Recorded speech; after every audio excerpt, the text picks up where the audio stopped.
No, it's not. But just too many great things to celebrate with this team, and we're certainly disappointed that we're not playing in the final series.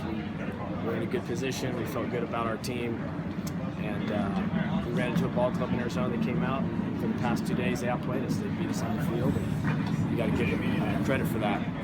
But I look at this team and the way they managed the season, the way they stuck together, the way they came together, and just the amazing amount of investment some of these kids have made in OSU baseball. I can't help but smile and be proud of them. I can't even really sit here and be sad. The thing that makes me sad is that we'll never get to play together as a group of them. But we will always be a team, and our friendships and relationships that were built probably really in the last 25 days, the way those things are galvanized by this experience is hard to describe. So we had a special year, a special group of kids, and as I told them, Oklahoma State hasn't seen this time of year since 1990. And 26-year gap between then and now is something these kids should hold their heads really high about. They brought the OS back to a place of importance in college baseball. What do you think went wrong with Thomas today? You said he was up in the zone a couple times. He gave up 4 doubles and had only given up 6 all year. Yeah, I the only thing I could tell, John, is looked like maybe some of his balls were elevated. That's on the jumbotron and from the side. But the dominance of his sinker all year is and was why that number was what it was. For teams to not be able to elevate him all year, hit so many ground balls is just a compliment to the amazing consistency he showed and the dominance of that sinker pitch.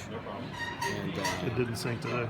It might have been a little up. Like I said, it had to look, but it's neither here nor there. I think they had a left-hand hitting lineup of guys that I thought did a heck of a job of taking some pitches that weren't exactly where he probably wanted them and doing something with them. And I think that's a compliment to Arizona.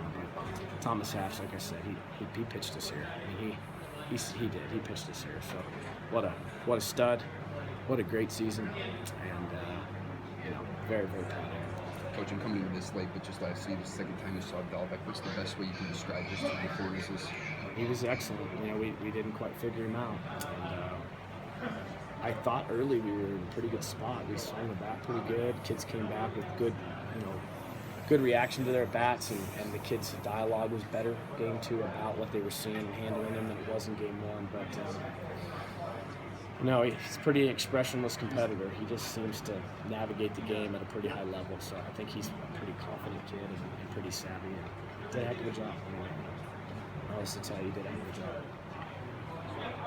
Every inning, did you just feel like this is the inning they're going to put some hits together, just string them together? Where you Yeah, I think the kids, to their credit, fought and scrapped and clawed hard. And sometimes when you scrap and claw too hard, you try too hard. And a couple times we got in position to maybe get an inning put together, and we got outside ourselves just a hair. But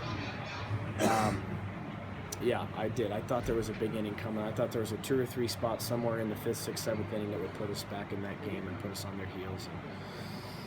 And, they made a nice run late. We didn't go down without a fight in the 9th inning. We fought to get that tying run to home plate and actually barreled some balls. And I guess looking back, with their pitching staff being a little bit depleted, had we been able to get him out of the game sooner, there might have been better looks on some pitches late. But we didn't get him out as sooner.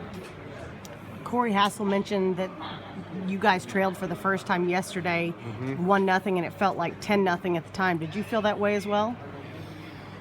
Yeah, not necessarily, but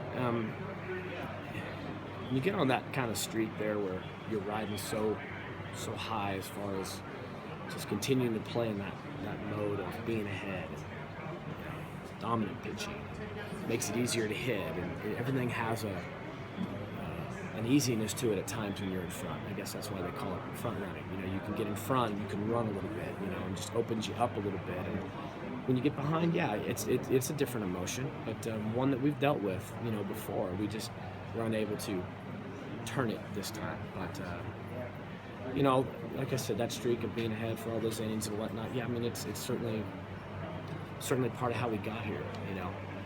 but ultimately, you know, you've got to be able to navigate all situations, and our kids know that. We know that.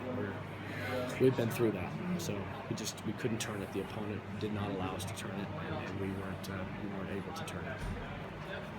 Players always want to leave the program better than they found it. These seniors have really done that, haven't they? Heck yeah. Yep. In every way, shape, or form. The kids won Big 12 championship.